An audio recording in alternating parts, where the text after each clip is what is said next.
আর সব থেকে যেটা ছোট বেটি ফাতেমা রাদিয়াল্লাহু তাআলা আনহা, নবীর মৃত্যুর পর মারা গেছে। সেই ফাতেমার কথা বলবো। এ আমার মায়েরা, খালারা, দাদিরা, নানিরা, একটা মহিলা গল্প যে জান্নাতি বেটি ছেলে, নবী তাকে বলেছেন তুমি জান্নাতে যাবে। শুধু জান্নাতে নয়, যত বেটি ছেলেরা জান্নাতে যাবে সমস্ত জান্নাতি মহিলাদের সরদারনি হবে। নবী বলছেন আমার বেটি ফাতেমা রাদিয়াল্লাহু তাআলা আনহা। সেই ফাতেমা ঘটনা, আব্বার বাড়ি এসেছেন একটা গোলাম চাইতে, একটা গোলাম চাইতে এসেছেন। আজকে আমাদের বেটিরা আমাদের বাড়িতে, আব্বাজি একটা মুরগি দাও, আব্বাজি ছাগল দাও, আব্বাজি কাপড় দাও, আব্বাজি এই দাও, চাহে কি চাহে না? হানা বলেন চাহে না? চাহে না? নবীর বেটি ফাতেমা আব্বার বাড়ি এসেছেন কি চাইতে? একটা গোলাম চাকর চাইতে এসেছে। মায়েরা ভালো করে শুনবেন, হাদিসটা আপনারা, আপনাদের খুব জন্য দামি এটা চাইতে এসেছে। যেই সময়তে আব্বার বাড়ি গেলেন দেখা করার জন্য, ওই টাইমে নবীজি কিন্তু বাড়িতে নেই, আব্বার সাথে দেখা হলো না। সতার মা কে? মা আয়েশা রাদিয়াল্লাহু তাআলা, এটা হলো ফাতেমার সতার মা। মাকে বলছেন আব্বা নাই বাড়িতে। বলছেন না রে বেটি, তোমার আব্বা দাওয়াতের কামে কোনো কামে কাজে গেছে। কি ব্যাপার বলো? বলছে একটু কাজ ছিল আব্বার সাথে। বলছে বলো না। বলছে না, আব্বা থাকলে হয়তো। চলে গেলেন। 1 মিনিটও বার্তার রুকলেন না। এ মা খাদিজা, রুকাইয়া, সাফিয়া বোনেরা শোন, স্বামীর বাড়ি কত বড় জিনিস দেখেন। আব্বা নাই, কাজে এসেছিলাম, দেখা হলো না, তালা ঘোরা করে চলে গেলেন বাড়িতে। কে জানি আমার স্বামী আমাকে ঢুঁড়বে, কে জানি আমার স্বামীর কখন দরকার হবে, কে জানি আমার স্বামী আমাকে কোনো কাজে বলবে। একটুকু বাড়তে আর রুকলেন না। আর এখনকার বেটি ছেলেরা কি বলবে জানেন? মা খালারা বলবে থাক না গে, থাক না, তোর বাপ তো গেছে বাজারে, তো সন্ধ্যাবেলাতে চলে আসবে, দেখাশোনা করে তোরা যাস। এই দেখেন, এই দেখেন, চলে গেলেন। নবীজি সন্ধ্যাবেলাতে বাড়ি এলেন। বাড়ি আসার পর মা আয়েশা বলছেন ইয়া রাসূলুল্লাহ, কি দরকারে ফাতেমা বাড়িতে এসেছিল আপনার সাথে দেখা করার জন্য? দেখা হয়নি বলে চলে গেছেন। আল্লাহর নবী কত ভালোবাসতেন মেয়েকে। ওরে সুবহানাল্লাহ, আমার বেটি আমার সাথে দেখা করার জন্য এসেছিলেন। আল্লাহর নবী আর বাড়িতে না দাঁড়িয়ে তাড়াতাড়ি করে চলে গেলেন বেটির বাড়ি বেড়াতে। আমার বেটি আমার সাথে দেখা করার জন্য এসেছিল, কি আমার দরকার ছিল আমার সাথে? নবীজি চলে গেলেন, দরজাতে গিয়ে বলছেন ফাতেমা রে, ও ফাতেমা, তোমরা ঘুমিয়ে গেছো নাকি বেটি? তোমরা ঘুমিয়ে গেছো নাকি? ফাতেমা বলছেন আব্বা গো, এখনো তোমরা ঘুমাইনি, এক্ষুনি মাত্র হয়তো এই বিছানে আমরা শোয়ার জন্য আমরা ব্যবস্থা নিচ্ছি। আল্লাহ রাসূল বললেন জামাই বাবু আলু কই? আমার জামাই আলী কই? বলছে আব্বা গো, আপনার জামাই বিছানায় শুয়ে গেছি। নবীজি বলছেন বেটি রে, তোমরা যেভাবে শুয়ে আছো তোমরা ওইভাবে শুয়ে থাকো, আমি নবী ঘরের ভিতরে আসি। ফাতেমা রাদিয়াল্লাহু তাআলা আনহা বলেন আমরা স্বামী স্ত্রী বিছানায় শুতে আছি, একদিকে এক সাইডে আমি ফাতেমা, একদিকে আমার স্বামী আলী। আমার আব্বা জান দয়ার নবী আমাদের দুইজনের মধ্যখানে গিয়ে বসে গেলেন। এবার গল্প শুরু হইল। নবীজি বলছেন বেটি রে, আমি শুনলাম রে মা, তুমি নাকি আমার সাথে দেখা করার জন্য গিয়েছিলে। কি তোমার দরকার ছিল রে মা? কি কারণে তুমি আমার সাথে গেছিলে? ওরে সুবহানাল্লাহ, মায়েরা শুনেন। এবারে ফাতেমা নিজের হাতখানা আব্বাকে এরকম ভাবে দেখেছি। আব্বা গো, এই যে দেখেন আমার হাত খান্ডা দেখলি, ও আমার দরদিনী আব্বা, আমার হাত খান দেখি, আপনার কলেজার টুকরা ফাতেমার হাত খান দেখি। দয়ার নবী হাতের দিকে দেখছেন, ফাতেমার হাতে ছোট ছোট ছোট ছোট ফোঁচা পড়ে আছি, ফাতেমার হাতে ফোঁচা পড়ে আছি, ফাতেমার হাত খান্ডা লহলহান হয়ে আছে। আল্লাহ রাসূল বলেছেন যে আমার ফাতেমাকে কষ্ট দেয় সে নবী যেন আমাকে কষ্ট দিলেন। ফাতেমাকে যে ভালোবাসে সে আমার নবী আমাকে ভালোবাসে। যে হাসান হোসেনকে কষ্ট দেয় নবী যেন সে আমাকে কষ্ট দিলি। যে আমার নাতি হাসান হোসেনকে ভালোবাসে সে যেন আমাকে আমি নবী আমাকে ভালোবাসি। নবীজি এরকম বলে গেছি। দেখছেন ফাতেমার হাতে ফোঁসা পড়ে আছি, কত ফোঁসা সাদা সাদা হয়ে আছে, কত ফোঁসা গলে গেছে, হাত রক্তে রক্তিত হয়ে গেছে। আল্লাহ নবী বললেন বেটি রে, কি ব্যাপার, তোমার হাতে ফোঁসা কেন? কি তুমি কাজ করেছো রে মা? তোমার হাতে ফোঁসা কেন রে মা? তোমার হাতে এত বড় বড় ফোঁসা কেন? এবার ফাতেমা বলছেন আব্বা গো, স্বামীর বাড়িতে কাজ কাম করে করে জাতা পিছে পিছে স্বামী গো জাতা টেনে টেনে ইন্দারা থেকে পানি তুলে তুলে এই আপনার বেটির হাতে ফোসা গলা পড়ে গেছি, স্বামীর বাড়িতে কাজ কাম করে করে জাতা পিছে পিছে হাতে ফোসা পড়ে গেছি। আহ, নবীজির বেটি, আহা হা, আজকে যদি এমপি এমএলএ এর মেয়ে হয় তার গর্বতে তার ঘমণ্ডে থাকা যায় না, নাকি কোনো ধনীর বেটি হয় শাশুড়িরা যদি কোনো কথা বলে, স্বামী যদি কোনো কথা বলে, একবারে তেরিয়া খাড় হইবার বলবে, রে গোলামের বেটা গোলাম, তুই চিনিস স্বামীকে? তোকে লাল বদন খাইয়েছে পরে মরা, তুই বেশ এরকম কথা বলবি তো? একবারে উল্টা সিধা কথা বলবে। নবীর বেটি ফাতেমা, নবী বলেছি যত মহিলারা জান্নাতের ভিতরে যাবে রে, সমস্ত জান্নাতীদের সরদারনি হবে আমার বেটি ফাতেমা। এরকম বেটি, ওরে আল্লাহ, নবীর বেটি সমস্ত জান্নাতি মহিলাদের সরদারনি। হাসান হোসেন জান্নাতের যত যুবক যাবে সমস্ত জান্নাতি নওজওয়ানের সরদার। এরকম সুবহানাল্লাহ লোকের বেটি এবং মা জান্নাতি মহিলাদের সরদারনি, স্বামীর বাড়িতে কাম করে করে করে জাতা পিছে পিছে হাতে ফোসা গড়ে গেছি। আমার নবী তারপরে কিন্তু একটু রাখলেন না, জামাকে একটাও কথা বললেন না, বাবুরে তুমি আমার বেটিকে এরকম করে এখানে কাম করো। একটুকু নবীজি জামাইকে কোনো কথা বললেন না। কেন বললেন না? আমার নবী জানছেন যে একটা মহিলাকে নিজের স্বামীর বাড়িতে কাজ করতে হবে, নিজের স্বামীর বাড়ির দায়িত্ব তাকে নিমাইতে হবে, নিজের স্বামীর বাড়ির তাকে দেখাশোনা করতে হবে, এটা হলো তার কাজ। নবীর বেটি হইতে গেল, নবী কিন্তু বেটিকে বাড়াওয়া দিলেন না। আর আজকালকার যদি আমরা মানুষ খালি যদি বেটিরা ফোন করে দেয়, মা গে কি হয়েছে, ইয়ার ভাত খাইতে পারবো না, কেনে ইয়ার বাড়তে গা মা খালি আমাকে কাম করেছে, আর থাকতে পারবো না আমি। আচ্ছা বলছে ঠিক আছে, তুই কোনো রকম আইয়ে বেকার। বাড়িতে এসেছে, আসার পর তখন বলছে যে জামাইটাকে কোন রকম ডাক। জামাইটা এসেছে, এসে পর আবার হাত বেঁধে দিয়েছে, দেখো যে তোর বাপের বাড়ি থেকে 5টা মানুষ ডাক, তোর বাড়িতে আমার বেটি ভাত খেতে পারবে না। 2 লাখ টাকা বিহাতে খরচা হয়েছে, 3 লাখ টাকা তোকে দিয়েছি, 5 লাখ টাকা দিয়ে তালাক করে তুই নিয়ে চলে যাও। এরকম হয়েছে না হয় না ভাই? জোরে বলেন, হয়েছে না হয় না? আমাদের সমাজে তালাক হওয়ার কয়েকটা কারণ আছে।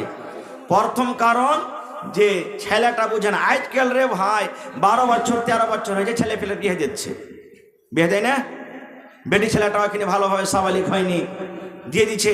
কত বাড়িতে দেখা গেছে যে টাকার লোভে বিয়ে দিয়ে দিয়েছে, আর বিয়ে দেওয়া পর বেটা বহুকে এক জায়গা তার ঘুমাইতে দিবে না, আলাদা আলাদা নিয়ে শুয়ে থাকবে। হ্যাঁ হাই রে সমাজ, গেলি কোথায়? এরকমই যদি ছিল তা কি দরকার, কেন বিবাহ দিলেন? আল্লাহর রাসূল তো বলেছেন, এই যুবকের দল, যুবককে রেখেছেন যে বিয়ে করার ক্ষমতা থাকলে বিয়ে করো। আজকাল তালাক হওয়ার কারণটা কি? বেটা ছেলেটা বিয়ে করছে, ও জানে না যে আমার স্ত্রীর প্রতি আমার কতটুকু হক।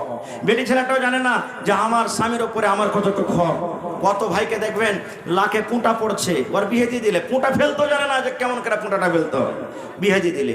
বেটি ছেলেটা পড়ালেখা চাকচিকন আছে, চলে গেল, কহেন এরকম বেটি ছেলে তার ভাত খেতে পারবে? ভাই ভাত খেতে পারবে? আরো একটা কথা বলি, এখানে আপনারা মনে দুঃখ করবেন না, কত ভাই আছে এমন সুবহানাল্লাহ, এই খাইনি খায়া খায়া রে ভাই, এই যেখানে দিয়ে দিয়ে দিয়ে দিয়ে মনে হয় সুবহানাল্লাহ ওই যে ব্যাঙ্গের যে খাল থাকে ওরকম মতন খাল করে দিয়েছে একবারে, খাইনি থিয়ে থিয়ে থিয়ে। গুটকা খেয়ে খেয়ে খেয়ে 1 কাঠা দূর থেকে তার মহকন আসবে, বিড়ি সিগারেট টানবে, একবারে 5 মিটার দূর থেকে তার মুখ থেকে সেন্ট আসবে। আর বলেন এরকম স্ত্রীর পাঞ্জরে যখন আপনি ঘুমাইতে যাবেন, তা আপনার স্ত্রী আপনার পাঞ্জরে ঘুমাইবে? ঘুমাবে রে ভাই?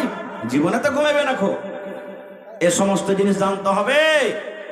আল্লাহ রাসূল মেসওয়াক করে রাতের বেলাতে ঘুমাইতেন, আর আপনি বিড়ি খেয়ে রাইতে ঘুমাইছেন, বিড়ি খেয়ে ঘুমাইছেন আপনি। কত মা খালাকে দেখবো এরকম আছে, ও জ্বর দেয় মুখে দিয়ে দিলে শুতে গেল।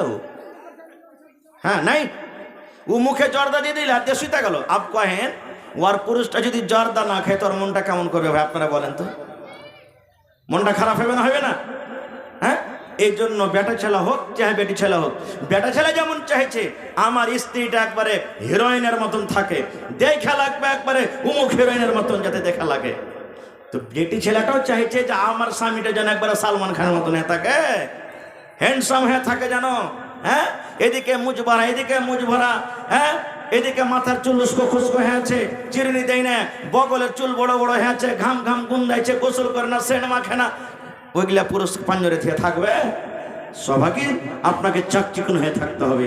আল্লাহ রসুলের জামানাতে এক বাপ নিজের বেটির বিয়ে দিবে, বেটি বলছে আব্বা বিয়ে করবো না, কো আমার মন নেই বিয়ে করার। বাপ চলে গেলেন নবীর দরবারে, ইয়া রাসূলুল্লাহ আমার বেটি বলছে যে আমি বিয়ে করবো না, একটু আপনি বলেন তো কারণটা কি? বলছে তোমার বেটিকে ডেকে আনো। চলে গেলেন পরের দিন ডেকে। আল্লাহ রাসূল বললেন যে হারে বাবা, তোমার আব্বা নাকি তোমার বিয়ে দিবে, কি কারণ তুমি বিয়ে করবে না? খো সুবহানাল্লাহ। এ মায়েরা খালারা, এইবারে মেয়ে ছেলেটা বলছে আল্লাহর নবী গো, বাপ আমার বিয়ে দেব গো নবীজি, আমি বিয়ে করতে রাজি হয়ে যাব, হয়তো আমার বিয়ে হয়ে যাবে। তার আগে একটা কথা আমি জানতে চাই। বলছেন কি? বলছেন আল্লাহর নবী গো, ধরেন আমার বিয়ে হয়ে গেল, আমি শ্বশুরের বাড়িতে চলে গেলাম, এবার আমি যার স্ত্রী হইলাম, যে আমার স্বামী হলো, আমার ওপরে গো নবী তার কতটুকু হক করেছি, আমার স্বামীর কথা আমাকে কতটুকু মেনে চলতে হবে আমি জানি না, একটু আমাকে বুঝিয়ে দেন। আমার যে স্বামী হবে ওই স্বামীটার কতখানি কথা আমাকে মেনে চলতে হবে। আল্লাহ রাসূল সাল্লাল্লাহু আলাইহি ওয়াসাল্লাম বললেন, ও মহিলার দলে তোমরা শুনে নাও, তোমার স্বামীর উপরে তোমার অতটুকু হক রয়েছে, তোমার স্বামীর তোমাকে অতটুকু কথা মেনে চলতে হবে। তোমার স্বামীর গায়ে যদি ফোঁট উঠে যায়, তোমার স্বামীর শরীরে যদি ফোঁট ফেটে যায়, ঘা হয়ে যায়, ঘা পেকে গেছে, রক্ত বইছে, পুজ চলছে, ভন ভন ভন ভন ভন ভন করে মাছি বুঝছি, এরকম টাইমে এরকম অবস্থায় তোমার স্বামী যদি তোমাকে বলে, ও হালেমার মা, ও সাইয়েদার মা, খালেদার মা, আব্দুল্লাহর মারি, এই আমার ঘাটা তুমি সাফ করে দাও। কে দেয়া সাফ করবে?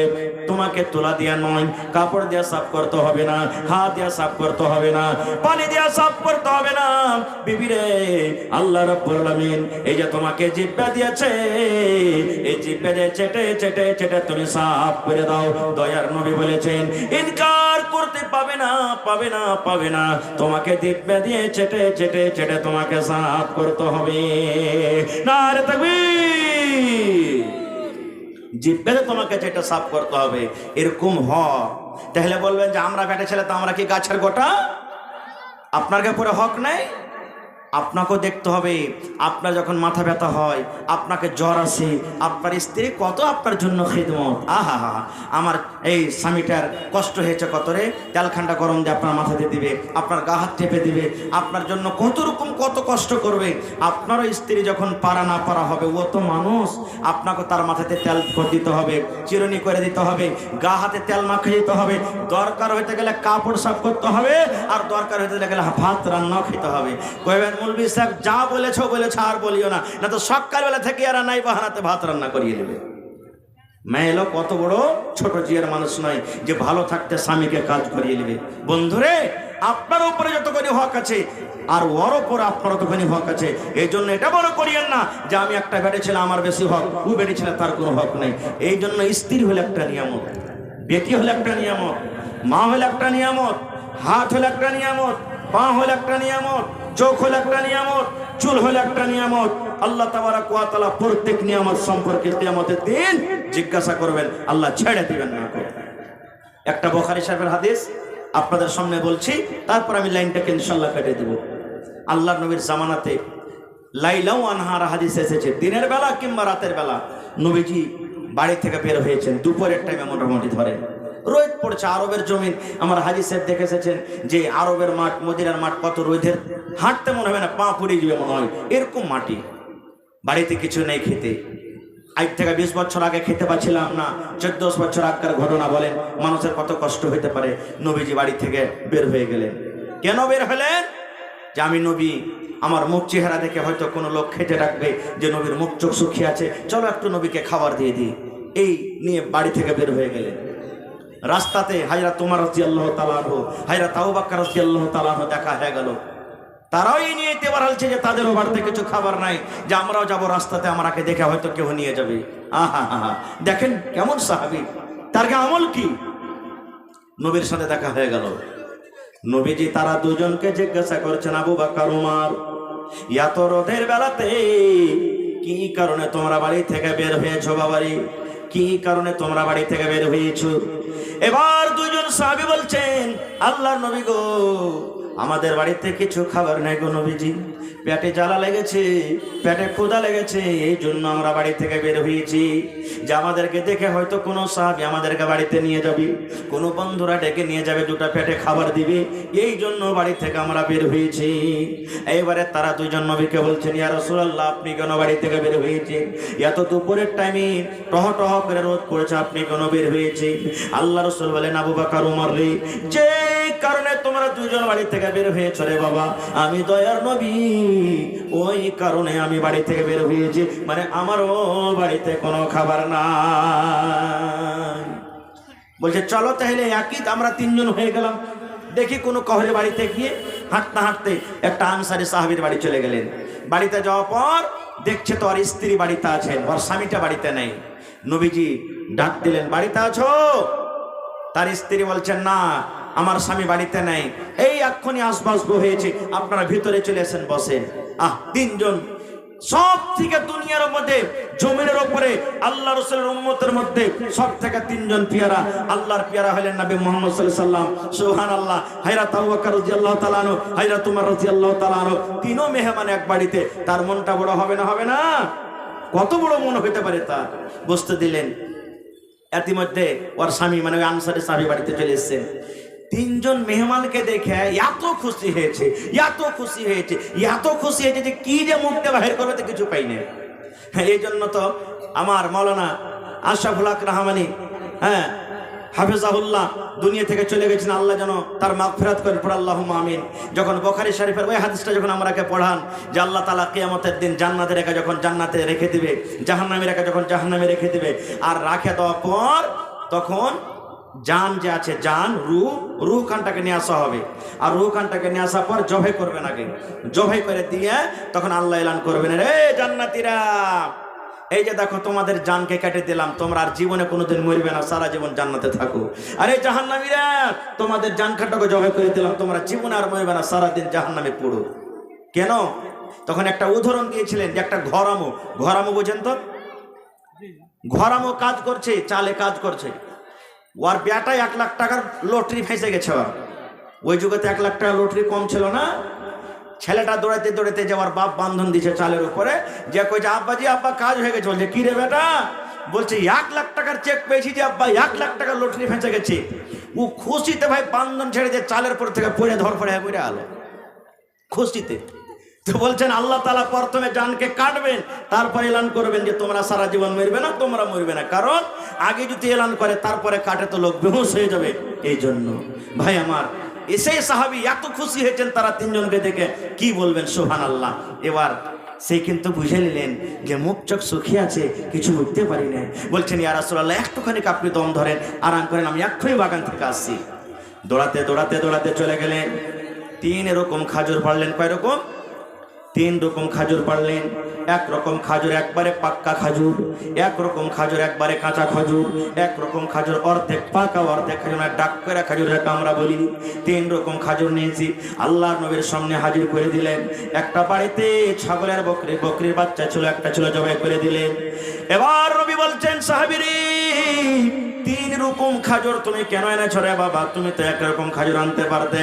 বলছেন আল্লাহ নবী গো, আমি জানি না যে আপনি কোন ধরনের খাজুর বেশি পছন্দ করেন।